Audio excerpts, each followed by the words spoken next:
मैं doctor सुंदरजीत Kaur Buttar lecturer Punjabi सरकारी कन्या senior secondary school camp Batala जिला गुरदासपुर विखे सेवा निभा रही हाँ। मेरे वालों तुहानू सारिਆਂ ਨੂੰ प्यार ते सत्कार भरपूर सत श्री अकाल। प्यारे बच्चों, अज मैं तुहाडे नाल लोक वनगी सिठणियां सांझी कर रही हाँ। ये सिठणियां वो हुंदियां हन जो कि विआह दे विच औरतां ਜਾਂਜੀਆਂ ਨੂੰ ਦਿੰਦੀਆਂ ਹਨ। ਹਾਸੇ ਮਜ਼ਾਕ ਦੇ ਵਿੱਚ ਜੋ ਉਹਨਾਂ ਦੇ ਮਨ ਦੇ ਵਿੱਚ ਬੁੱਗ ਬੁਲਾਹਟ ਹੁੰਦਾ ਹੈ ਉਹ ਸਭ ਕੱਢਦੀਆਂ ਹਨ। ਇਹ ਸਿੱਠਣੀਆਂ ਦੇ ਵਿੱਚ ਔਰਤਾਂ ਜਾਂਜੀਆਂ ਨੂੰ ਅਜਿਹੇ ਮਜ਼ਾਕ ਵੀ ਕਰ ਜਾਂਦੀਆਂ ਹਨ ਜੋ ਕਿ ਅੱਜ ਕੱਲ ਦੇ ਸਮਾਜ ਵਿੱਚ ਕੋਈ ਸਹਾਰਤਾ ਨਹੀਂ। ਇਸ ਤਰ੍ਹਾਂ ਜਦੋਂ ਕਿ ਬਰਾਤ ਆਉਂਦੀ ਆ ਤੇ ਬਰਾਤ ਦੇ ਵਿੱਚ ਲਾੜੇ ਨੂੰ ਕੁੜਮਾਂ ਨੂੰ ਜਾਂ ਉਹਨਾਂ ਘਰ ਬੈਠੀਆਂ ਉਹਨਾਂ ਦੀਆਂ ਭੈਣਾਂ ਜਾਂ ਕੁੜਮਣੀਆਂ ਨੂੰ ਵੀ ਮਜ਼ਾਕ ਦੇ ਵਿੱਚ ਕਈ ਗੱਲਾਂ ਕਰ ਦਿੱਤੀਆਂ ਜਾਂਦੀਆਂ ਸਨ। ਇਹ ਸਾਡੇ ਸਮਾਜ ਦੀ ਇੱਕ ਵਿਲੱਖਣ ਝਲਕ ਸਿੱਠਣੀਆਂ ਵਿੱਚੋਂ ਲੱਭਦੀ ਹੈ। ਇਹ ਲੋਕ ਗੀਤ ਲੋਕਾਂ ਦੀ ਜ਼ੁਬਾਨੀ ਪੀੜ੍ਹੀ ਦਰ ਪੀੜ੍ਹੀ ਅੱਗੇ ਚੱਲਦਾ ਜਾਂਦਾ ਹੈ, ਜਿਸ ਦੇ ਵਿੱਚ ਵਿਅੰਗ ਕੱਸ ਕੇ ਦਿਲ ਦੀ ਗੱਲ ਸਮਝਾਈ ਜਾਂਦੀ ਹੈ ਤੇ ਇਹਦੇ ਵਿੱਚ ਪ੍ਰਕਿਰਤਿਕ ਦ੍ਰਿਸ਼ ਵੀ ਇਸ ਵੰਨਗੀ ਦੇ ਵਿੱਚ ਸਾਨੂੰ ਵੇਖਣ ਨੂੰ ਮਿਲਣਗੇ ਕਿ ਕਿਸ ਤਰ੍ਹਾਂ ਪ੍ਰਕਿਰਤਿਕ ਦ੍ਰਿਸ਼ਾਂ ਨੂੰ ਵੀ ਲੋਕ ਵੰਨਗੀ ਦੇ ਵਿੱਚ ਪ੍ਰਗਟ ਕੀਤਾ ਜਾਂਦਾ ਹੈ। ਤੇ ਆਓ ਇਹ ਸਿੱਠਣੀਆਂ ਵੇਖੀਏ, ਮਾਣੀਏ, ਸੁਣੀਏ ਇਸ ਪਾਠ ਦੇ ਵਿੱਚ ਸਿੱਠਣੀਆਂ।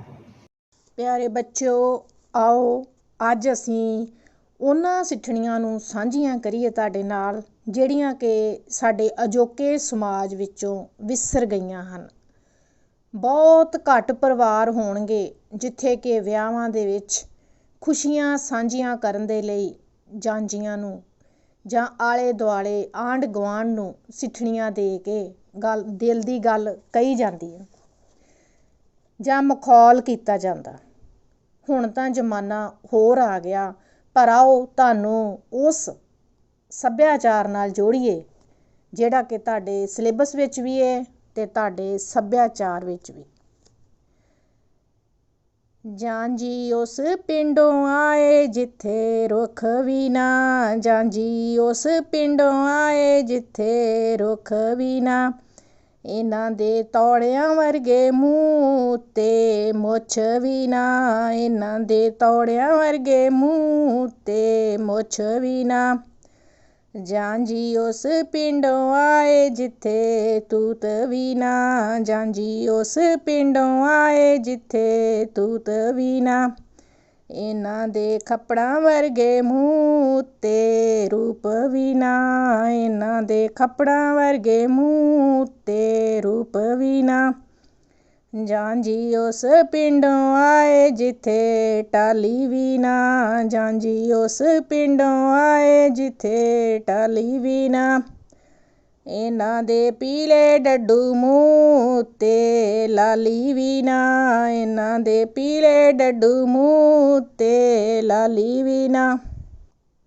ਇਹ ਤਾਂ ਸੀ ਜਾਂਜੀਆਂ ਨੂੰ ਮਖੌਲਾਂ ਦੇ ਵਿੱਚ, ਹਾਸਿਆਂ ਦੇ ਵਿੱਚ ਗੱਲ ਵੀ ਕਹਿ ਜਾਣੀ, ਮਖੌਲ ਵੀ ਕਰ ਜਾਣਾ ਤੇ ਉਹਨਾਂ ਨੇ ਵੀ ਗੁੱਸਾ ਨਾ ਕਰਨਾ।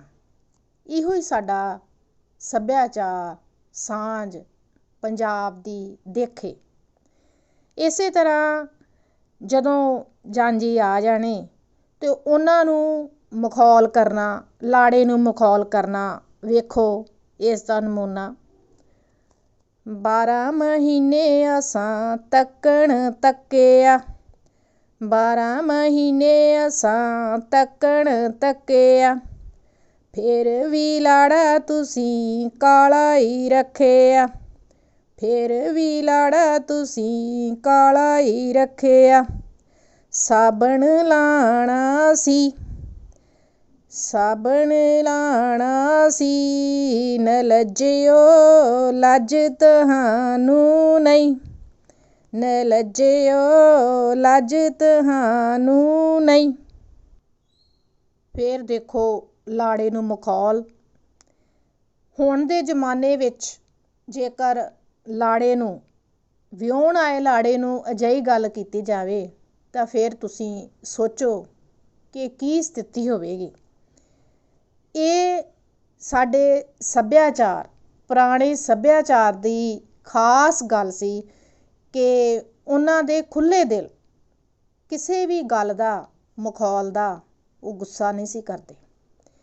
ਇਸੇ ਤਰ੍ਹਾਂ ਅੱਗੇ ਵੇਖੋ, ਕੋਰੀ ਤੇ ਤੋੜੀ ਅਸਾਂ ਰਿੰਨੀਆਂ ਗੁੱਲੀਆਂ, ਕੋਰੀ ਤੇ ਤੋੜੀ ਅਸਾਂ ਰਿੰਨੀਆਂ ਗੁੱਲੀਆਂ, ਭੁੱਖ ਤੇ ਲੱਗੀ ਲਾੜੇ ਕੱਢੀਆਂ ਭੁੱਲੀਆਂ, ਭੁੱਖ ਤੇ ਲੱਗੀ ਲਾੜੇ ਕੱਢੀਆਂ ਭੁੱਲੀਆਂ, ਰੋਟੀ ਖਵਾਉਣੀ ਪਈ ਨ ਲੱਜਿਓ ਲੱਜ ਤੁਹਾਨੂੰ ਨਹੀਂ, ਨ ਲੱਜਿਓ ਲੱਜ ਤੁਹਾਨੂੰ ਨਹੀਂ।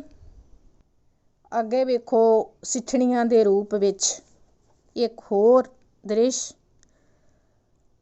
12 ਮਹੀਨੇ ਸੁਨਿਆਰ ਬਿਠਾਇਆ, 12 ਮਹੀਨੇ ਸੁਨਿਆਰ ਬਿਠਾਇਆ, ਚਾਂਦੀ ਦੇ ਗਹਿਣਿਆਂ ਤੇ ਪਾਣੀ ਫਰਾਇਆ, ਪਿੱਤਲ ਪਾਉਣਾ ਸੀ ਵੇ ਨ ਲੱਜਿਓ ਪਿੱਤਲ ਪਾਉਣਾ ਸੀ, ਨ ਲੱਜਿਓ ਲੱਜ ਤੁਹਾਨੂੰ ਨਹੀਂ, ਵੇ ਨ ਲੱਜਿਓ ਲੱਜ ਤੁਹਾਨੂੰ ਨਹੀਂ।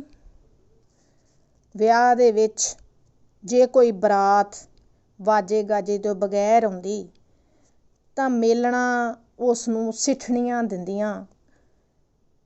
ਇਹਦਾ ਦ੍ਰਿਸ਼ ਵੇਖੋ, ਕਿਸ ਤਰ੍ਹਾਂ ਮੇਲਣਾ ਮਖੌਲ ਕਰਦੀਆਂ, ਸਿੱਠਣੀਆਂ ਦਿੰਦੀਆਂ ਜਾਂਜੀਆਂ ਨੂੰ, ਤੇ ਜਾਂਜੀ ਵੀ ਹੱਸ ਕੇ ਟਾਲ ਜਾਂਦੇ। ਪੈਸਾ ਪੈਸਾ ਸਾਡੇ ਪਿੰਡ ਦਿਓ ਪਾਓ, ਪੈਸਾ ਪੈਸਾ ਸਾਡੇ ਪਿੰਡ ਦਿਓ ਪਾਓ, ਲਾੜੇ ਜੋਗਾ ਤੁਸੀਂ ਵਾਜਾ ਮਗਾਓ, ਲਾੜੇ ਜੋਗਾ ਤੁਸੀਂ ਵਾਜਾ ਮੰਗਾਓ, ਜੰਝ ਤੇ ਸਜਦੀ ਨਹੀਂ ਨ ਲੱਜਿਓ ਜੰਝ ਤੇ ਸਜਦੀ ਨਹੀਂ, ਵੇ ਨ ਲੱਜਿਓ ਲੱਜ ਤੁਹਾਨੂੰ ਨਹੀਂ। ਅੱਗੇ ਵੇਖੋ ਜਾਂਜੀ ਆ ਗਏ, ਵਾਜੇ ਗਾਜੇ ਦੇ ਮਖੌਲ ਕਰ ਲਏ। ਫਿਰ ਉਹ ਕੁੜੀਆਂ ਪਿੰਡ ਦੀਆਂ ਇਕੱਠੀਆਂ ਹੋਈਆਂ, ਮਜ਼ਾਕ ਕਰਦੀਆਂ, ਮਖੌਲ ਕਰਦੀਆਂ ਤੇ ਲਾੜੇ ਦੇ ਦੁਆਲੇ ਆਣ ਹੁੰਦੀਆਂ ਤੇ ਉਹਨੂੰ ਫਿਰ ਮਖੌਲ ਕਰਨਾ ਸ਼ੁਰੂ ਕਰ ਦਿੰਦੀਆਂ। ਵਾਹ ਵਾਹ ਨੀ ਚਰਖਾ ਚਮਕਦਾ, ਵਾਹ ਵਾਹ ਨੀ ਚਰਖਾ ਚਮਕਦਾ, ਹੋਰ ਤਾਂ ਲਾੜਾ ਚੰਗਾ ਭਲਾ ਤੇ ਢਿੱਡ ਉਹਦਾ ਲਮਕਦਾ, ਵਾਹ ਵਾਹ ਨੀ ਚਰਖਾ ਚਮਕਦਾ, ਵਾਹ ਵਾਹ ਨੀ ਚਰਖਾ ਚਮਕਦਾ। ਜੇਕਰ ਲਾੜਾ ਥੋੜ੍ਹਾ ਜਿਹਾ ਮੋਟਾ ਹੋਵੇ ਤਾਂ ਮਖੌਲ ਦੀ ਫਿਰ ਕੋਈ ਹੱਦ ਹੀ ਨਹੀਂ ਰਹਿੰਦੀ। ਤੇ ਜੇ ਕਿਤੇ ਕੁੜਮ ਦੀਆਂ ਅੱਖਾਂ ਥੋੜ੍ਹੀਆਂ ਬਹੁਤੀਆਂ ਟੀਰ ਮਟੀਰੀਆਂ ਹੋਣ ਜਾਂ ਉਂਝ ਹੀ ਕੁੜਮ ਨੂੰ ਛੇੜਨ ਦੀਆਂ ਮਾਰੀਆਂ, ਪਿੰਡ ਦੀਆਂ ਮੇਲਣਾ ਸਾਰੀਆਂ ਇਕੱਠੀਆਂ ਹੋ ਕੇ ਮੇਲ ਤੇ ਪਿੰਡ ਦੀਆਂ ਜਵਾਨ ਕੁੜੀਆਂ ਜਨਾਨੀਆਂ ਫਿਰ ਮਖੌਲ ਉਡਾਉਂਦੀਆਂ, ਉਹਦਾ ਨਮੂਨਾ ਵੇਖੋ। ਵਾਹ ਵਾਹ ਨੀ ਚਰਖੇ ਪੀੜੀਆਂ, ਵਾਹ ਵਾਹ ਨੀ ਚਰਖੇ ਪੀੜੀਆਂ, ਹੋਰ ਤਾਂ ਕੁੜਮ ਚੰਗਾ ਭਲਾ ਤੇ ਅੱਖਾਂ ਟੀਰ ਮਟੀਰੀਆਂ, ਵਾਹ ਵਾਹ ਨੀ ਚਰਖੇ ਪੀੜੀਆਂ, ਵਾਹ ਵਾਹ ਨੀ ਚਰਖੇ ਪੀੜੀਆਂ। ਅੱਗੇ ਵੇਖੋ ਅਜਿਹਾ ਹੀ ਇੱਕ ਨਮੂਨਾ ਹਾਸਿਆਂ ਦਾ, ਠੱਠਿਆਂ ਦਾ, ਮਜ਼ਾਕਾਂ ਦਾ ਕਿ ਕਿਸ ਤਰ੍ਹਾਂ ਕਿਹੜੀ ਕਿਹੜੀ ਚੀਜ਼ ਨਾਲ ਨਮੂਨਾ ਦੇ ਕੇ, ਸਿੰਬਲ ਦੇ ਕੇ ਔਰਤਾਂ ਮਖੌਲ ਕਰਦੀਆਂ, ਹਾਸੇ ਪਾਉਂਦੀਆਂ ਅਤੇ ਜ਼ਿੰਦਗੀ ਦਾ ਲੁਤਫ ਲੈਂਦੀਆਂ ਸਨ। ਇਹ ਸਾਡੇ ਪੁਰਾਣੇ ਸੱਭਿਆਚਾਰ ਦੀ ਇੱਕ ਵਧੀਆ ਦਿੱਖ ਸੀ, ਸਿੱਠਣੀਆਂ ਦੇਣਾ। ਬੇਸ਼ੱਕ ਹੁਣ ਤੇਜ਼ ਰਫ਼ਤਾਰ ਜ਼ਿੰਦਗੀ ਦੇ ਵਿੱਚ ਅਜਿਹੀਆਂ ਚੀਜ਼ਾਂ ਵੇਖਣ ਨੂੰ ਨਹੀਂ ਮਿਲਦੀਆਂ, ਪਰ ਇਹਨਾਂ ਦੇ ਅਲੋਪ ਹੋਣ ਦੇ ਨਾਲ ਬੱਚਿਓ ਸਾਡੇ ਵਿੱਚੋਂ ਹਾਸੇ ਮਜ਼ਾਕ ਖਤਮ ਹੁੰਦੇ ਜਾ ਰਹੇ ਨੇ। ਅਸੀਂ ਹੁਣ ਇਸ ਵੇਲੇ ਸਿਰਫ ਵਿਖਾਵੇ ਦੀ ਜ਼ਿੰਦਗੀ ਜਿਉਣੀ ਸ਼ੁਰੂ ਕਰ ਦਿੱਤੀ ਹੈ। ਮਾੜੀ ਜਿਹੀ ਮੁਸਕਰਾਹਟ ਦੇਣੀ ਅਤੇ ਜਾਂ ਫਿਰ ਮਹਿੰਗੇ ਤੋਂ ਮਹਿੰਗੇ ਲਿਬਾਸ ਪਾਉਣੇ ਵਿਆਹਾਂ ਦੇ ਵਿੱਚ, ਅਤੇ ਉਹ ਜਿਹੜਾ ਅਸਲੀ ਹਾਸਾ ਸੀ, ਅਸਲੀ ਮਜ਼ਾਕ ਸੀ, ਉਹ ਹੁਣ ਦਿਨੋਂ ਦਿਨ ਅਲੋਪ ਹੁੰਦਾ ਜਾ ਰਿਹਾ। ਆਓ ਫਿਰ ਤੋਂ ਤੁਹਾਨੂੰ ਉਹਦੇ ਨਾਲ ਫਿਰ ਜੋੜਨੇ ਆ। ਅਸਾਂ ਨੇ ਕੀ ਕਰਨੇ ਬੇ ਬਹਾਰੇ ਕੱਦੂ, ਅਸਾਂ ਨੇ ਕੀ ਕਰਨੇ ਬੇ ਬਹਾਰੇ ਕੱਦੂ, ਲਾੜਾ ਬੈਠਾ ਐ ਜਾਪੇ ਜਿਉਂ ਛੱਪੜ ਕੰਢੇ ਡੱਡੂ, ਲਾੜਾ ਬੈਠਾ ਐ ਜਾਪੇ ਜਿਉਂ ਛੱਪੜ ਕੰਢੇ ਡੱਡੂ, ਅਸਾਂ ਨੇ ਕੀ ਕਰਨੇ, ਅਸਾਂ ਨੇ ਕੀ ਕਰਨੇ ਪੱਤਾਂ ਬਾਜ ਕਰੇਲੇ, ਅਸਾਂ ਨੇ ਕੀ ਕਰਨੇ ਪੱਤਾਂ ਬਾਜ ਕਰੇਲੇ, ਲਾੜੇ ਦਾ ਚਾਚਾ ਐ ਚਾਕੇ ਜਿਵੇਂ ਚਾਮ ਚੜਿੱਕਦੇ ਡੇਲੇ, ਲਾੜੇ ਦਾ ਚਾਚਾ ਐ ਚਾਕੇ ਜਿਵੇਂ ਚਾਮ ਚੜਿੱਕਦੇ ਡੇਲੇ। ਵੇਖੋ ਕਿੱਡਾ ਵਧੀਆ ਮਖੌਲ ਆ, ਅਤੇ ਕਿਹਨਾਂ ਚੀਜ਼ਾਂ ਦੇ ਨਾਲ ਲਾ ਕੇ ਮਖੌਲ ਕੀਤਾ।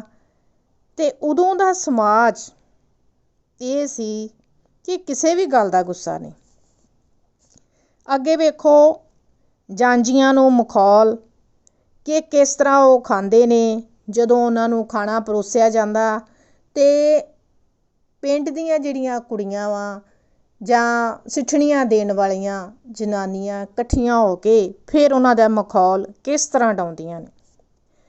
ਜਾਂਝੀਓ ਮਾਂਝੀਓ ਕਿਹੜੇ ਵੇਲੇ ਹੋਏ ਨੇ, ਜਾਂਝੀਓ ਖਾ ਖਾ ਕੇ ਰੱਜੇ ਨਾ ਢਿੱਡ ਨੇ ਕਿ ਟੋਏ ਨੇ, ਜਾਂਝੀਓ ਨਿੱਕੇ ਨਿੱਕੇ ਮੂੰਹ ਨੇ ਢਿੱਡ ਨੇ ਕਿ ਖੂਹ ਨੇ, ਜਾਂਝੀਓ ਖਾ ਰਹੇ ਹੋ ਤਾਂ ਉਠੋ ਸਹੀ, ਜਾਂਝੀਓ। ਜੰਝ ਵਿੱਚ ਆਏ ਜਾਂਝੀਆਂ ਨੂੰ ਮਖੌਲ। ਇਸੇ ਤਰ੍ਹਾਂ ਜਦੋਂ ਜਾਂਝੀ ਜਿਹੜੇ ਆ ਉਹਨਾਂ ਦੇ ਮਖੌਲ ਦਾ ਕਈ ਵਾਰ ਉਹ ਜਵਾਬ ਦਿੰਦੇ ਆ ਅਤੇ ਕਈ ਵਾਰ ਹਾਸੇ ਵਿੱਚ ਹੀ ਟਾਲ ਦਿੰਦੇ ਆ। ਜਾਂਝੀ ਜਦੋਂ ਖਾਣਾ ਖਾ ਰਹੇ ਆ ਅਤੇ ਉਹਨਾਂ ਨੂੰ ਮਖੌਲ ਕਰਦੀਆਂ ਕੁੜੀਆਂ ਕਿਸ ਤਰ੍ਹਾਂ ਬੋਲਦੀਆਂ, ਕਿਸ ਤਰ੍ਹਾਂ ਸਿੱਠਣੀ ਦਿੰਦੀਆਂ ਵਾ, ਸੁਣਿਓ। ਜਾਂਝੀਆਂ ਨੂੰ ਖਾਲ ਕੁੱਟ ਦਿਓ, ਜਾਂਝੀਆਂ ਨੂੰ ਜਿਨ੍ਹਾਂ ਤੌਣ 25 ਸੇਰ ਖਾਣਾ, ਜਿਨ੍ਹਾਂ ਤੌਣ 25 ਸੇਰ ਖਾਣਾ, ਸਾਨੂੰ ਪੂਰੀਆਂ ਜੀ ਜਿਨ੍ਹਾਂ ਮੁਸ਼ਕ ਨਾਲ ਰੱਜ ਜਾਣਾ। ਵੇਖੋ ਬੱਚਿਓ ਹੁਣ ਤਾਂ ਸ਼ਾਇਦ ਤੁਹਾਨੂੰ ਖਲ ਦਾ ਵੀ ਨਾਂ ਪਤਾ ਹੋਵੇ। ਖਲ ਕੀ ਹੁੰਦੀ ਆ? ਖਲ ਜੋ ਮੱਝਾਂ ਗਾਵਾਂ ਨੂੰ ਪਾਈ ਜਾਂਦੀ ਆ। ਅਤੇ ਤੌਣ ਜਦੋਂ ਆਟੇ ਨੂੰ ਅਸੀਂ ਗੁੰਨ ਕੇ ਅਤੇ ਇਕੱਠਾ ਕਰਕੇ ਰੱਖਦੇ ਹਾਂ ਉਹਨੂੰ ਤੌਣ ਕਹਿੰਦੇ ਆ। ਅਤੇ ਮੁਸ਼ਕ ਜਿੱਥੇ ਉਹਨੇ ਕਿਹਾ ਕਿ ਜਿਨ੍ਹਾਂ ਮੁਸ਼ਕ ਨਾਲ ਰੱਜ ਜਾਣਾ, ਖੁਸ਼ਬੂ ਜਿਹੜੀ ਪੂੜੀਆਂ ਦੀ ਖੁਸ਼ਬੂ ਆਈ ਆ ਜਾਂ ਰੋਟੀ ਦੀ ਖੁਸ਼ਬੂ ਆਈ, ਕਹਿੰਦੇ ਕਿ ਅਸੀਂ ਉਹਨਾਂ ਨਾਲ ਹੀ ਰੱਜ ਜਾਣਾ ਵਾ। ਜਾਂਝੀਆਂ ਨੂੰ ਖਲ ਜਿਹੜੀ ਡੰਗਰਾਂ ਨੂੰ ਪਾਉਣ ਵਾਲੀ ਖਲ ਆ ਉਹ ਕੁੱਟ ਦਿਓ, ਇਹ ਮਖੌਲ ਕੀਤਾ। ਅੱਗੇ ਵੇਖੋ ਕਿ ਆਪਣੀ ਧੀ ਨੂੰ ਸਲਾਉਂਦਿਆਂ ਉਹ ਕਿਸ ਤਰ੍ਹਾਂ ਸਿੱਠਣੀਆਂ ਦਿੰਦੀਆਂ।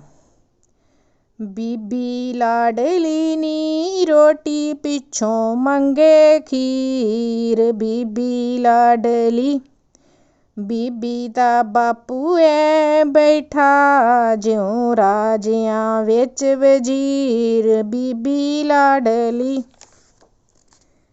ਇਸ ਤਰ੍ਹਾਂ ਕਰਕੇ ਆਪਣੀ ਧੀ ਦਾ ਸਿਫਤ ਸਲਾਹ ਕਰਨਾ ਤੇ ਜਾਂਜੀਆਂ ਮਾਂਜੀਆਂ ਨੂੰ ਵੱਖਰੇ ਵੱਖਰੇ ਤਰੀਕੇ ਦੇ ਨਾਲ ਮਖੌਲ ਕਰਨਾ, ਇਹੋ ਹੀ ਸਾਡੇ ਸੱਭਿਆਚਾਰ ਵਿੱਚ ਸੀ ਹਾਸੇ ਮਜ਼ਾਕ ਦਾ ਦ੍ਰਿਸ਼, ਜਿਹੜਾ ਕਿ ਬੜਾ ਅਸਲੀਅਤ ਦੇ ਨੇੜੇ ਸੀ ਤੇ ਸਾਡੇ ਸਮਾਜ ਦੇ ਵਿੱਚ ਵਿਚਰਦੇ ਭੋਲੇ ਭਾਅ ਲੋਕਾਂ ਦਾ ਕਿਸ ਤਰ੍ਹਾਂ ਦਾ ਰਹਿਣ ਸਹਿਣ ਸੀ, ਇਹੋ ਹੀ ਸਿੱਠਣੀਆਂ ਦੇ ਵਿੱਚ ਦਿਸਦਾ ਏ।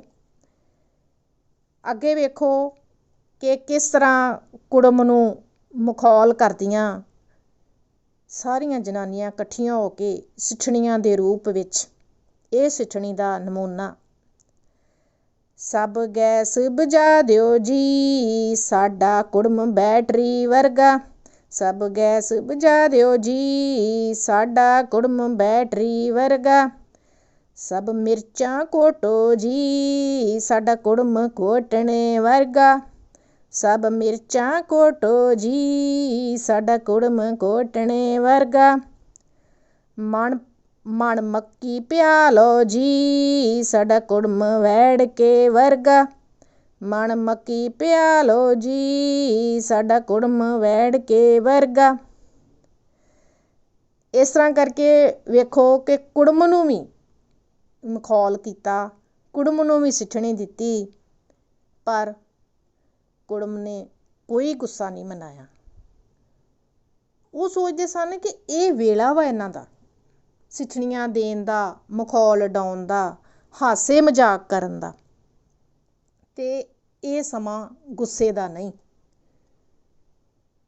ਵੇਖੋ ਬੱਚਿਓ, ਸਾਡੇ ਸੱਭਿਆਚਾਰ ਦੇ ਵਿੱਚ ਇਹ ਖਾਸੀਅਤ ਆ ਕਿ ਮਖੌਲ ਦਾ ਜਵਾਬ ਅਸੀਂ ਕ੍ਰੋਧ ਵਿੱਚ ਨਹੀਂ ਦਿੰਦੇ। ਪਰ ਹੁਣ ਕੀ ਹੋ ਰਿਹਾ, ਹੁਣ ਸਾਡੇ ਆਲੇ ਦੁਆਲੇ ਕੀ ਵਾਪਰ ਰਿਹਾ? ਹੁਣ ਅਸੀਂ ਬੰਦੂਕਾਂ ਨਾਲ ਖੁਸ਼ੀ ਮਹਿਸੂਸ ਕਰਦੇ ਹਾਂ, ਫਾਇਰ ਕਰਕੇ ਖੁਸ਼ੀ ਮਹਿਸੂਸ ਕਰਦੇ ਹਾਂ। ਹੁਣ ਅਸੀਂ ਗੀਤ ਨਹੀਂ ਗਾਉਂਦੇ, ਹੁਣ ਅਸੀਂ ਪੈਲਸਾਂ ਦੇ ਵਿੱਚ ਵਿਆਹ ਰਚਾਉਂਦੇ ਹਾਂ, ਆਰਕੈਸਟਰਾ ਵਾਲੇ ਬੁਲਾਉਂਦੇ ਹਾਂ, ਉਹਨਾਂ ਕੋਲੋਂ ਗੀਤ ਸੁਣਦੇ ਹਾਂ ਤੇ ਡਾਂਸ ਕਰਦੇ ਤੇ ਕਰਵਾਉਂਦੇ ਹਾਂ। ਪਰ ਹਾਸੇ ਫਿਰ ਵੀ ਨਹੀਂ ਆਉਂਦੇ। ਸਾਡੇ ਚਿਹਰਿਆਂ ਦੇ ਉੱਤੇ ਉਸੇ ਤਰ੍ਹਾਂ ਹੀ ਉਦਾਸੀਆਂ ਛਾਈਆਂ ਰਹਿੰਦੀਆਂ। ਕਿਹੜੀਆਂ ਉਲਝਣਾਂ ਵਿੱਚ ਉਲਝੇ ਰਹਿੰਦੇ ਹਾਂ ਅਸੀਂ, ਕਦੀ ਸੋਚਿਆ ਜੀ? ਜੇਕਰ ਅਸੀਂ ਉਸ ਪੁਰਾਣੇ ਵਿਰਸੇ ਦੇ ਨਾਲ ਜੁੜੀਏ ਜਿਹਦੇ ਵਿੱਚ ਹਾਸੇ ਸੀ ਤੇ ਹਾਸਿਆਂ ਨਾਲ ਤੰਦਰੁਸਤੀ ਸੀ, ਤੇ ਤੰਦਰੁਸਤੀ ਖੁਸ਼ੀਆਂ ਨਾਲ ਆਉਂਦੀ ਆ। ਆਪਣੇ ਮਨ ਦੇ ਵਿੱਚੋਂ ਹਰ ਤਰ੍ਹਾਂ ਦਾ ਵੈਰ ਵਿਰੋਧ ਕੱਢ ਕੇ ਹਰ ਇੱਕ ਦੀ ਖੁਸ਼ੀ ਵਿੱਚ ਖੁਸ਼ ਹੋਣਾ, ਫਿਰ ਅਸਲੀ ਖੁਸ਼ੀ ਨਿਖਰ ਕੇ ਸਾਹਮਣੇ ਆਉਂਦੀ ਹੈ। ਇਸੇ ਕਰਕੇ ਹੀ ਸਾਡੇ ਜਿਹੜੇ ਪੁਰਾਣੇ ਬਜ਼ੁਰਗ ਜਾਂ ਜਿਹੜੇ ਪੁਰਾਣੇ ਲੋਕ, ਉਹ ਅਜੇ ਤੱਕ ਵੀ ਤੰਦਰੁਸਤ ਨੇ, ਸਰੀਰ ਉਹਨਾਂ ਦੇ ਠੀਕ ਨੇ ਸਾਡੇ ਲੋਕਾਂ ਨਾਲੋਂ। ਇਹਦਾ ਕਾਰਨ ਕੀ ਆ? ਉਹਨਾਂ ਨੇ ਆਤਮਿਕ ਖੁਸ਼ੀ ਮਹਿਸੂਸ ਕੀਤੀ ਹੈ। ਆਤਮਿਕ ਖੁਸ਼ੀ ਜਿਹੜੀ ਆ ਉਹ ਜ਼ਿੰਦਗੀ ਨੂੰ ਨਵੀਂ ਰੰਗਤ ਦਿੰਦੀ ਹੈ, ਨਵੀਂ ਨੁਹਾਰ ਦਿੰਦੀ ਹੈ। ਤੇ ਅਸੀਂ ਕਿਉਂ ਨਾ ਉਸ ਆਪਣੇ ਪੁਰਾਣੇ ਸੱਭਿਆਚਾਰ ਨਾਲ ਜੁੜੀਏ? ਕਿਉਂ ਅਸੀਂ ਪੁਰਾਣੇ ਸੱਭਿਆਚਾਰ ਤੋਂ ਦੂਰ ਹੁੰਦੇ ਜਾ ਰਹੇ ਹਾਂ? ਅੱਗੇ ਵੇਖੋ ਸਿੱਠਣੀ ਦਾ ਨਮੂਨਾ। ਛੱਜ ਓਲੇ ਛਾਨਣੀ, ਇਹ ਛੱਜ ਓਲੇ ਛਾਨਣੀ, ਪਰਾਤ ਓਲੇ ਡੋਈ ਵੇ, ਨਾਨਕੀਆਂ ਦਾ ਮੇਲ ਆਇਆ, ਨਾਨਕੀਆਂ ਦਾ ਮੇਲ ਆਇਆ, ਚੱਜ ਦਾ ਨਾ ਕੋਈ ਵੇ, ਚੱਜ ਦਾ। ਵੇਖੋ ਬੱਚਿਓ, ਜਦੋਂ ਇਹ ਵੇਲਾ ਹੁੰਦਾ ਵਿਆਹ ਦਾ, ਉਦੋਂ ਕਿਸੇ ਨੂੰ ਵੀ ਨਹੀਂ ਬਖਸ਼ਿਆ ਜਾਂਦਾ। ਜੇ ਨਾਨਕਿਆਂ ਦਾ ਮੇਲ ਆਇਆ ਤੇ ਨਾਨਕਿਆਂ ਦੇ ਮੇਲ ਨੂੰ ਵੀ ਸਿੱਠਣੀਆਂ ਦੇਣੀਆਂ ਸ਼ੁਰੂ ਕਰ ਦਿੰਦੀਆਂ ਵਾ ਔਰਤਾਂ ਪਿੰਡ ਦੀਆਂ। ਜਾਣੀ ਕਿ ਖੁਸ਼ੀ ਦਾ ਮਾਹੌਲ, ਹਾਸਿਆਂ ਦਾ ਮਾਹੌਲ, ਮਜ਼ਾਕਾਂ ਦਾ ਮਾਹੌਲ, ਤੇ ਇਸ ਖੁਸ਼ੀ ਨੂੰ ਦੱਬ ਕੇ ਮਾਣਦੇ ਨੇ ਪੰਜਾਬੀ। ਪਿਆਰੇ ਬੱਚਿਓ, ਤੁਹਾਡੇ ਨਾਲ ਸਿੱਠਣੀਆਂ ਪਾਠ ਸਾਂਝਾ ਕੀਤਾ। ਇਹ ਇਸੇ ਕਰਕੇ ਹੀ ਤੁਹਾਡੇ ਸਿਲੇਬਸ ਦੇ ਵਿੱਚ ਪਾਇਆ ਗਿਆ ਹੈ ਕਿ ਤੁਸੀਂ ਆਪਣੇ ਵਿਰਸੇ ਨਾਲ ਜੁੜੋ, ਉਹਨਾਂ ਖੁਸ਼ੀਆਂ ਨੂੰ ਪਛਾਣੋ ਜਿਹੜੀਆਂ ਤੁਸੀਂ ਵਿਸਰ ਚੁੱਕੇ ਜੇ। ਉਹ ਖੁਸ਼ੀਆਂ ਜਿਹੜੀਆਂ ਸੱਚਮੁੱਚ ਦੀਆਂ ਖੁਸ਼ੀਆਂ ਨੇ, ਜਿਹੜੀਆਂ ਸੱਚਮੁੱਚ ਹੀ ਰੂਹਾਨਗੀ ਲਿਆਉਂਦੀਆਂ ਨੇ ਤੁਹਾਡੇ ਚਿਹਰਿਆਂ 'ਤੇ, ਅਤੇ ਉਹ ਤਾਜ਼ਗੀ ਦਾ ਅਹਿਸਾਸ ਤੁਸੀਂ ਕਰੋ। ਇਸ ਕਰਕੇ ਇਹ ਤੁਹਾਡੇ ਸਿਲੇਬਸ ਦੇ ਵਿੱਚ ਹੈ। ਉਹ ਸੱਭਿਆਚਾਰ ਨਾਲ ਜੋੜਨ ਦੇ ਲਈ, ਅਤੇ ਇਹ ਤਾਂ ਸਨ ਸਿੱਠਣੀਆਂ ਜਿਹੜੀਆਂ ਤੁਹਾਨੂੰ ਗਾ ਕੇ ਸੁਣਾਈਆਂ। ਜਿਸ ਤਰ੍ਹਾਂ ਵਿਆਹਾਂ ਦੇ ਵਿੱਚ ਔਰਤਾਂ ਵੱਖਰੇ ਵੱਖਰੇ ਸਮੇਂ 'ਤੇ ਸਿੱਠਣੀਆਂ ਦਿੰਦੀਆਂ, ਕਦੀ ਕੁੜਮਾਂ ਨੂੰ, ਕਦੀ ਵਿਆਹ ਵਾਲੇ ਮੁੰਡੇ ਨੂੰ, ਕਦੀ ਮੁੰਡੇ ਨਾਲ ਆਏ ਹੋਰ ਮੁੰਡਿਆਂ ਨੂੰ, ਕਦੀ ਕੁੜਮਣੀ ਨੂੰ, ਅਤੇ ਜਿਹੜਾ ਵੀ ਸਾਹਮਣੇ ਆ ਜੇ ਬਸ ਉੱਥੇ ਹੀ ਸਿੱਠਣੀਆਂ ਸ਼ੁਰੂ ਹੋ ਜਾਂਦੀਆਂ ਨੇ। ਪਿਆਰੇ ਬੱਚਿਓ, ਤੁਹਾਡੇ ਨਾਲ ਸਿੱਠਣੀਆਂ ਸਾਂਝੀਆਂ ਕੀਤੀਆਂ, ਗਾ ਕੇ ਸੁਣਾਈਆਂ।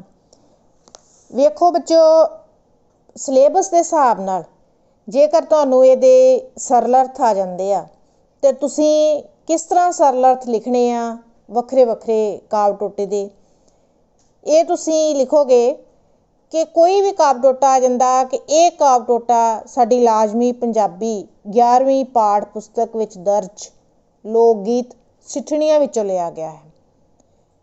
ਇਸ ਵਿੱਚ ਸਿੱਠਣੀਆਂ ਦਾ ਸਮੂਹ ਸ਼ਾਮਲ ਹੈ। ਇਸ ਵਿੱਚ ਲਾੜੇ ਨੂੰ ਉਸ ਦੀਆਂ ਸਾਲੀਆਂ ਜਾਂ ਪਿੰਡ ਦੀਆਂ ਸ਼ਰੀਕਣੀਆਂ ਇਕੱਠੀਆਂ ਹੋ ਕੇ, ਮੇਲਣਾਂ ਇਕੱਠੀਆਂ ਹੋ ਕੇ ਸਿੱਠਣੀਆਂ ਦਿੰਦੀਆਂ ਹਨ, ਟਿਚਕਰਾਂ ਕਰਦੀਆਂ ਹਨ, ਅਤੇ ਹਾਸੇ ਦਾ ਮਾਹੌਲ ਪੈਦਾ ਕਰਦੀਆਂ ਹਨ।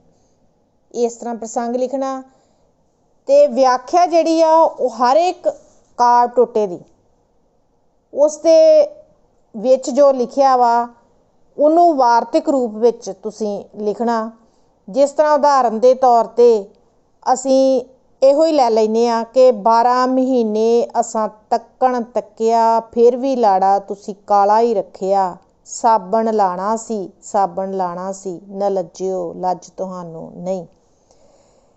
ਅੱਗੇ ਅਸੀਂ ਗਾ ਕੇ ਕੀਤਾ ਸੀ, ਅਤੇ ਇਹਨੂੰ ਜਦੋਂ ਅਸੀਂ ਅਰਥ ਕਰਨੇ ਆ ਅਤੇ ਅਸੀਂ ਲਿਖਾਂਗੇ ਕਿ ਵਿਆਹ ਸਮੇਂ ਕੁੜੀ ਦੇ ਘਰ ਇਕੱਠੀਆਂ ਹੋਈਆਂ ਸ਼ਰੀਕਣਾਂ ਨੇ ਅਤੇ ਮੇਲਣਾ ਗਾਉਂਦੀਆਂ ਹੋਈਆਂ ਜਾਂਝੀਆਂ ਨੂੰ ਸੰਬੋਧਨ ਕਰਕੇ ਕਹਿੰਦੀਆਂ ਹਨ ਕਿ 12 ਮਹੀਨੇ ਤੋਂ ਲਾੜੇ ਦੇ ਢੁੱਕਣ ਦੀ ਉਡੀਕ ਕਰਦੀਆਂ ਰਹੀਆਂ ਹਨ, ਪਰ ਇੰਨੇ ਸਮੇਂ ਵਿੱਚ ਲਾੜੇ ਦਾ ਰੰਗ ਨਿਖਾਰਨ ਲਈ ਕੁਝ ਨਹੀਂ ਕੀਤਾ ਅਤੇ ਉਸ ਨੂੰ ਕਾਲਾ ਹੀ ਰੱਖਿਆ ਹੈ। ਉਹਨਾਂ ਨੂੰ ਚਾਹੀਦਾ ਸੀ ਕਿ ਉਹ ਉਸ ਨੂੰ ਵਾਰ-ਵਾਰ ਸਾਬਣ ਲਾ ਕੇ ਨਹਾਉਂਦੇ, ਪਰ ਉਹਨਾਂ ਨੂੰ ਰੱਤਾ ਭਰ ਵੀ ਸ਼ਰਮ ਨਹੀਂ ਆਉਂਦੀ ਅਤੇ ਉਹ ਕਾਲਾ ਮੁੰਡਾ ਹੀ ਵਿਆਹੁਣ ਲਈ ਲੈ ਆਏ। ਇਸ ਤਰ੍ਹਾਂ ਕਰਕੇ ਬੱਚਿਓ ਅਸੀਂ ਇਹਦੇ ਸਰਲ ਅਰਥ ਕਰਾਂਗੇ। ਇਸੇ ਤਰ੍ਹਾਂ ਹੀ ਸਾਰੇ ਕਾਵਿ ਟੋਟੇ ਤੁਸੀਂ ਪ੍ਰਸੰਗ ਲਿਖ ਕੇ ਅਤੇ ਉਸ ਦੀ ਵਿਆਖਿਆ ਕਰ ਸਕਦੇ ਜੇ। ਇਹਦੇ ਵਿੱਚ ਕੋਈ ਔਖੇ ਸ਼ਬਦ ਨਹੀਂ ਹੈਗੇ। ਆਮ ਲੋਕ ਬੋਲੀ ਜਿਹੜੀ ਆ ਉਹ ਵਰਤੀ ਗਈ ਆ, ਅਤੇ ਇਹਨਾਂ ਅਰਥਾਂ ਨੂੰ ਅਸੀਂ ਆਰਾਮ ਦੇ ਨਾਲ ਕਰ ਸਕਦੇ ਹਾਂ। ਇਸ ਤੋਂ ਇਲਾਵਾ ਤੁਹਾਨੂੰ ਬਹੁ ਉੱਤਰੀ ਜਿਹੜੇ ਪ੍ਰਸ਼ਨ ਆ ਉਹ ਵੀ ਆ ਸਕਦੇ ਆ ਕਿ ਇਹ ਸੁਹਾਗ ਆ, ਘੋੜੀ ਆ, ਅਤੇ ਜਾਂ ਸਿੱਠਣੀ ਆ। ਉਹ ਤੁਸੀਂ ਸੋਚ ਕੇ, ਜੇਕਰ ਤੁਸੀਂ ਗੌਰ ਦੇ ਨਾਲ ਪਾਠ ਪੜ੍ਹਿਆ ਹੋਵੇਗਾ, ਸੁਣਿਆ ਹੋਵੇਗਾ, ਤਾਂ ਤੁਸੀਂ ਆਰਾਮ ਨਾਲ ਦੱਸ ਸਕਦੇ ਜੇ ਕਿ ਇਹ ਸਿੱਠਣੀ ਹੈ। ਇਸ ਤੋਂ ਇਲਾਵਾ ਜਿਹੜੇ ਤੁਹਾਡੇ ਅਭਿਆਸ ਦੇ ਵਿੱਚ ਪ੍ਰਸ਼ਨ ਦਿੱਤੇ ਆ ਉਹ ਤੁਹਾਡੇ ਨਾਲ ਸਾਂਝੇ ਕਰ ਰਹੀ ਹਾਂ। ਸਿੱਠਣੀਆਂ ਕਿਹੜੇ ਮੌਕੇ ਉੱਤੇ, ਕਿਸ ਵੱਲੋਂ ਅਤੇ ਕਿਸ ਨੂੰ ਦਿੱਤੀਆਂ ਜਾਂਦੀਆਂ ਹਨ? ਜਦੋਂ ਅਸੀਂ ਪਾਠ ਪੜ੍ਹਿਆ ਉਹਦੇ ਵਿੱਚ ਅਸੀਂ ਸੁਣਿਆ ਕਿ ਸਿੱਠਣੀਆਂ ਕੁੜੀ ਦੇ ਵਿਆਹ ਵੇਲੇ ਕੁੜੀ ਦੇ ਘਰ ਦੀਆਂ ਸ਼ਰੀਕਣੀਆਂ ਅਤੇ ਮੇਲਣਾਂ ਵੱਲੋਂ ਜਾਂਝੀਆਂ ਨੂੰ ਦਿੱਤੀਆਂ ਜਾਂਦੀਆਂ ਹਨ। ਇਹਨਾਂ ਵਿੱਚ ਲਾੜੇ ਅਤੇ ਪਿਓ ਨੂੰ ਸਿੱਧੇ ਤੌਰ 'ਤੇ ਮਖੌਲ ਦੇ ਪਾਤਰ ਬਣਾਇਆ ਜਾਂਦਾ ਹੈ, ਅਤੇ ਘਰੀ ਬੈਠੀਆਂ ਉਹਨਾਂ ਦੀਆਂ ਭੈਣਾਂ ਤੇ ਹੋਰਨਾਂ ਰਿਸ਼ਤੇਦਾਰਾਂ ਨੂੰ ਵੀ ਮਜ਼ਾਕ ਦੇ ਪਾਤਰ ਬਣਾਇਆ ਜਾਂਦਾ ਹੈ। ਅੱਗੇ ਵੇਖੋ 82 ਪ੍ਰਸ਼ਨ ਦੇ ਵਿੱਚ ਆਇਆ ਹੈ ਪ੍ਰਸ਼ਨ ਕਿ ਸਿੱਠਣੀਆਂ ਵਿੱਚ ਮਜ਼ਾਕ ਦਾ ਪਾਤਰ ਕੌਣ-ਕੌਣ ਬਣਦਾ ਹੈ। ਸਿੱਠਣੀਆਂ ਵਿੱਚ ਲਾੜਾ, ਕੁੜਮ, ਲਾੜੇ ਦੀ ਮਾਂ, ਚਾਚਾ, ਹੋਰ ਰਿਸ਼ਤੇਦਾਰ ਤੇ ਸਾਰੇ ਜਾਂਝੀ ਮਜ਼ਾਕ ਦੇ ਪਾਤਰ ਬਣਦੇ ਹਨ। ਅੱਗੇ ਵੇਖੋ ਪ੍ਰਸ਼ਨ ਕਿ ਸਿੱਠਣੀਆਂ ਵਿੱਚ ਹਾਸੇ ਮਜ਼ਾਕ ਲਈ ਕਿਹੜੇ-ਕਿਹੜੇ ਵਿਸ਼ੇ ਚੁਣੇ ਜਾਂਦੇ ਹਨ। ਸਿੱਠਣੀਆਂ ਦੇ ਵਿੱਚ ਹਾਸੇ ਮਜ਼ਾਕ ਲਈ ਲਾੜੇ, ਉਸ ਦੇ ਮਾਂ-ਪਿਓ ਤੇ ਚਾਚਿਆਂ ਤਾਇਆਂ ਦੀ ਸ਼ਕਲ ਤੇ ਸਰੀਰਕ ਬਣਤਰ, ਉਹਨਾਂ ਦਾ ਪਿਛੋਕੜ, ਕੰਜੂਸੀ, ਆਲਸ, ਮੂਰਖਤਾ ਤੇ ਬਹੁਤਾ ਖਾਣ ਦੀ ਰੁਚੀ ਆਦਿ ਵਿਸ਼ੇ ਚੁਣੇ ਜਾਂਦੇ ਹਨ। ਜਾਂਝੀਆਂ ਨੂੰ ਖਲ ਕੁੱਟ ਦਿਓ। ਇਹ ਸਿੱਠਣੀ ਵਿੱਚ ਕਿਸ ਉੱਤੇ ਕਿਹੜੀ-ਕਿਹੜੀ ਗੱਲੋਂ ਵਿਅੰਗ ਕੱਸਿਆ ਗਿਆ ਹੈ। ਇਹ ਸਿੱਠਣੀ ਵਿੱਚ ਬੱਚਿਓ ਜਾਂਝੀਆਂ ਉੱਤੇ ਉਹਨਾਂ ਦੀ ਖਾ ਕੇ ਨਾ ਰੱਜਣ ਦੀ ਰੁਚੀ ਉੱਪਰ ਵਿਅੰਗ ਕੱਸਿਆ ਗਿਆ ਹੈ। ਸਿੱਠਣੀਆਂ ਵਿੱਚ ਖਾਣ ਪੀਣ ਸੰਬੰਧੀ ਕੀ ਮਖੌਲ ਕੀਤਾ ਹੁੰਦਾ ਹੈ। ਅਜਿਹੀ ਕਿਸੇ ਇੱਕ ਸਿੱਠਣੀ ਦੀ ਉਦਾਹਰਨ ਦਿਓ।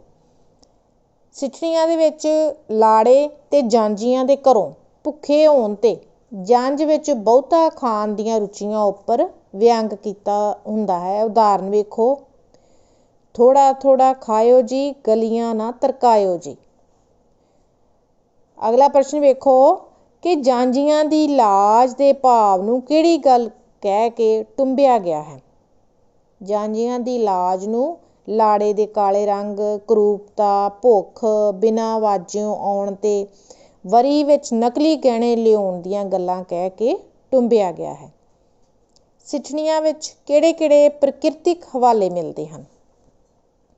ਵੇਖੋ ਬੱਚਿਓ, ਇਹ ਲੋਕ ਗੀਤ ਆ ਤੇ ਇਹਦੇ ਵਿੱਚ ਕਿੰਨੇ ਵਧੀਆ ਤਰੀਕੇ ਦੇ ਨਾਲ ਆਮ ਲੋਕਾਂ ਦੁਆਰਾ ਹੀ ਪ੍ਰਕਿਰਤਿਕ ਹਵਾਲੇ ਦਿੱਤੇ ਗਏ ਆ। ਸਿੱਠਣੀਆਂ ਦੇ ਵਿੱਚ ਵੇਖੋ ਤੂਤ, ਟਾਹਲੀ ਆਦਿ ਰੁੱਖਾਂ, ਡੱਡੂ, ਚਾਮ ਚੜਿੱਕ, ਚੂਹਾ, ਰਿੱਛ ਆਦਿ ਜੀਵਾਂ, ਵੈੜਕਾ ਤੇ ਬੋਕ ਆਦਿ ਪਸ਼ੂਆਂ ਅਤੇ ਕਰੇਲੇ ਤੇ ਕੱਦੂ ਆਦਿ ਸਬਜ਼ੀਆਂ ਤੋਂ ਇਲਾਵਾ ਖੂਹ, ਟੋਏ, ਮਿਰਚਾਂ, ਮੱਕੀ ਆਦਿ ਦੇ ਪ੍ਰਕਿਰਤਿਕ ਹਵਾਲੇ ਆਏ ਹਨ। ਪਿਆਰੇ ਵਿਦਿਆਰਥੀਓ, ਕਿਸ ਤਰ੍ਹਾਂ ਦਾ ਲੱਗਾ ਪਾਠ ਸਿੱਠਣੀਆਂ? ਅਸੀਂ ਸਿੱਠਣੀਆਂ ਗਾਈਆਂ, ਆਨੰਦ ਮਾਣਿਆ, ਖੁਸ਼ੀ ਮਾਣੀ ਤੇ ਤੁਹਾਨੂੰ ਸਾਰਿਆਂ ਨੂੰ ਇਸ ਦੇ ਸਰਲ ਅਰਥ ਕਿਵੇਂ ਕਰਨੇ ਆ ਉਹ ਵੀ ਸਮਝਾਏ। ਸਿੱਠਣੀਆਂ ਸਾਡੇ ਪੁਰਾਣੇ ਸੱਭਿਆਚਾਰ ਦਾ ਇੱਕ ਬਹੁਤ ਹੀ ਵਧੀਆ ਦ੍ਰਿਸ਼ ਹੈ, ਖੁਸ਼ੀਆਂ ਦੇਣ ਵਾਲਾ, ਜੋ ਕਿ ਰੂਹੀ ਖੁਸ਼ੀਆਂ, ਆਤਮਿਕ ਖੁਸ਼ੀਆਂ ਮਿਲਦੀਆਂ ਸਨ ਸਿੱਠਣੀਆਂ ਦੇ ਵਿੱਚ। ਤੇ ਵਿਅੰਗ ਦੇ ਨਾਲ ਸਭ ਕੁਝ ਸਮਝਾਇਆ ਜਾਂਦਾ ਸੀ। ਬੇਸ਼ੱਕ ਉਦੋਂ ਇੰਨੀਆਂ ਪੜ੍ਹਾਈਆਂ ਨਹੀਂ ਸੀ, ਪਰ ਹਰ ਗੱਲ ਨੂੰ ਸਮਝਾਉਣ ਦਾ ਵਿਲੱਖਣ ਤਰੀਕਾ। ਵੇਖੋ, ਇਸ ਲੋਕ ਕਾਵਿ ਦੇ ਵਿੱਚ ਸਭ ਪ੍ਰਕਿਰਤਿਕ ਚੀਜ਼ਾਂ ਵੀ ਇਹ ਵਿੱਚ ਪ੍ਰਗਟ ਹੋਈਆਂ। ਕਿਸ ਤਰ੍ਹਾਂ ਜਾਨਵਰਾਂ ਨੂੰ, ਪੰਛੀਆਂ ਨੂੰ ਤੇ ਹੋਰ ਚੀਜ਼ਾਂ ਨੂੰ ਇਸ ਦੇ ਵਿੱਚ ਲਿਆ ਗਿਆ। ਤੇ ਮੈਂ ਆਸ ਕਰਦੀ ਹਾਂ ਕਿ ਤੁਸੀਂ ਇਸ ਪਾਠ ਨੂੰ, ਸਿੱਠਣੀਆਂ ਨੂੰ ਚੰਗੀ ਤਰ੍ਹਾਂ ਸੁਣਿਆ ਹੋਵੇਗਾ, ਸਮਝਿਆ ਹੋਵੇਗਾ ਤੇ ਕੀ ਇਹਦੀ ਮਹਾਨਤਾ ਵਾ ਸਾਡੇ ਵਾਸਤੇ ਉਸ ਨੂੰ ਵੀ ਜਾਣ ਲਿਆ ਹੋਵੇਗਾ ਕਿ ਅਸੀਂ ਵੀ ਨਵੇਂ ਯੁੱਗ ਦੇ ਵਿੱਚੋਂ ਚੰਗੇ ਗੁਣ ਤੇ ਪੁਰਾਣੇ ਸਾਡੇ ਸੱਭਿਆਚਾਰ ਦੇ ਚੰਗੇ ਗੁਣ ਇਕੱਠੇ ਕਰਕੇ ਆਪਣੀ ਸ਼ਖਸੀਅਤ ਨੂੰ ਪ੍ਰਫੁੱਲਤ ਕਰਨਾ ਤੇ ਵਧੀਆ ਤਰੀਕੇ ਨਾਲ ਜੀਵਨ ਜਾਚ ਸਿੱਖਣੀ ਆ ਤੇ ਆਪਣੇ ਸੱਭਿਆਚਾਰ ਨਾਲ ਜੁੜਨਾ। ਮੈਂ ਆਸ ਕਰਦੀ ਹਾਂ ਕਿ ਤੁਸੀਂ ਵਧੀਆ ਤਰੀਕੇ ਨਾਲ ਜਾਣ ਗਏ ਹੋਵੋਗੇ। ਧੰਨਵਾਦ।